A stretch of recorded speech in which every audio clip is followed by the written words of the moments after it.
right, here we have our practice set. So the first thing a student's going to do is log in, of course. Now, the first thing we're going to see is at the top left, say total practice time. This is the total amount of time practice for the history of the student. Okay, in the middle, we have how many hours, or in this case, minutes, practice during the week. And on the right side, we have our streak, which we all know and love our streaks.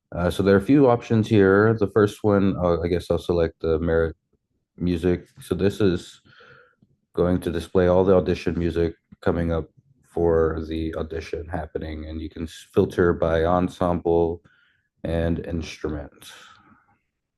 So, and if a student wants to download or share, we have a button there for them. Makes it very easy, all in one place. So the space where students going to be spending most of their time is right here in practice mode. So when the student's ready to practice, they're going to be given a few options of what they'd like to practice. Okay. So here in the scales menu, we can select any of our scales. And if we don't see the scale that we would like to practice, we can simply add a custom scale and that'll be added to the list. How many octaves? Let's say we're doing 2 octaves, and let's say we're playing quarter notes and eighth notes. Okay.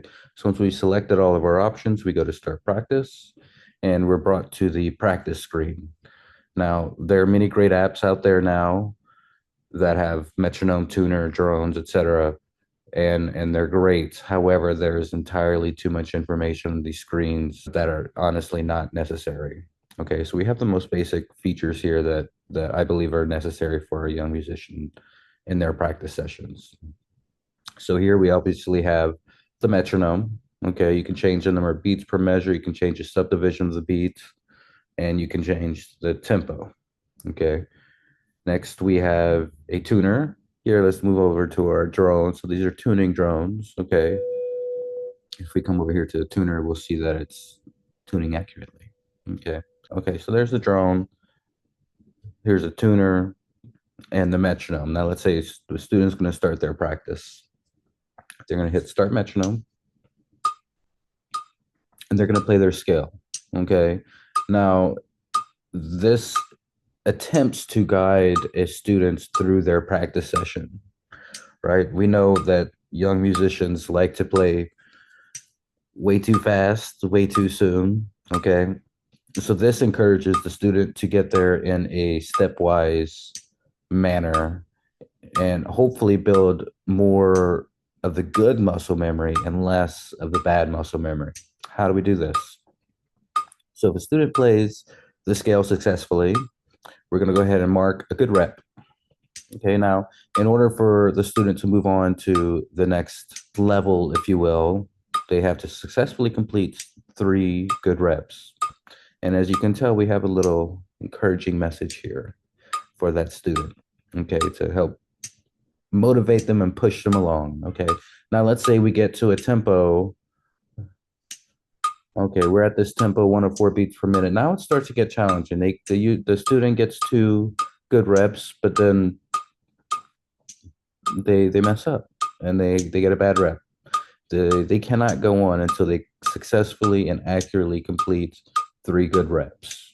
Okay, so every time a student performs 3 bad reps in a row, the tempo slow down.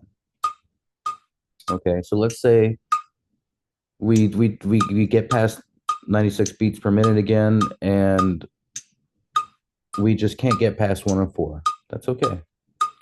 We're going to end our practice session.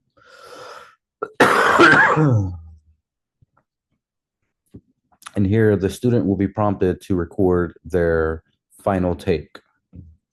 So here you'll see the metronome automatically starts at the tempo that they stopped. So the student takes their recording and then they're taken to their practice comments. Okay, so there are a few sliders here to rate their focus. Okay, let's say there's a very focused practice session today. We have an option here for students to rate their progress. How far do they think they progressed? Let's say, oh, I could have done better. So they rate themselves a 2. And lastly, they rate their mood. I'm a little bit under the weather today, so I'm going to put 1 for my mood. Now, comments, let's say everything was going great until the tempo sped up. So this is going to be a process where students have to learn how to criticize and analyze their own playing, and it will take some time. Okay, but for now, let's just say that. We'll hit submit. Now the practice session has been stored. Okay, what does this mean? So if we come down here to review sessions, we have a few other options here, but for now, we're going to focus on search all practice recordings. And as you can tell here, we have every single practice units that the student has practiced going all the way back to when they first started. So let's go back here to our most recent practice, and it displays all the relevant information. We have a rep counter here too, which I think is very important. Okay, we have 25 good reps and 5 bad reps. Ultimately, this might be considered a good practice session, considering more good reps were done than bad reps. Okay. Now, in addition to reviewing their stats from this particular practice session, they can go ahead and so here you'll see the metronome automatic listen to their most recent take of this specific item that they're practicing. Okay. Now, over time, as the student generates more and more data, we can come to this screen and we have some visualizations of this data for the students so they can get an idea of where they're heading. So we have at the top a road to mastery. Okay. There's the old saying that in order to master something, it takes 10,000 hours of practice. So this is just a little tool to put things into perspective for these young musicians. Trending practice times. This will tell us students how much more or how much less they've been practicing. And we have many different selector tools here to change the time span of the data visualization. We come down here, and for the year, we can see on average how many minutes were spent practicing scales.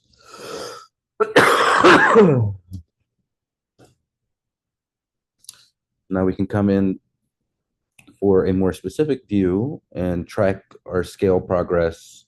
In particular, we're familiar with the average practice time. This average practice time is focusing specifically on scales. Highest tempo achieved. Now, why is this useful? This shows students which scales need the most work. And in this case, we can see that our B flat major and our E flat major are our weakest scales at the moment, which indicates to us that we should probably be practicing our B flats and our E flats major scale. Here we have time spent on each scale. It's just a little pie chart to show how much time you spent on each one. And then finally, we have trending practice line, kind of similar to what we saw on the first screen, but this one's specifically just for scales.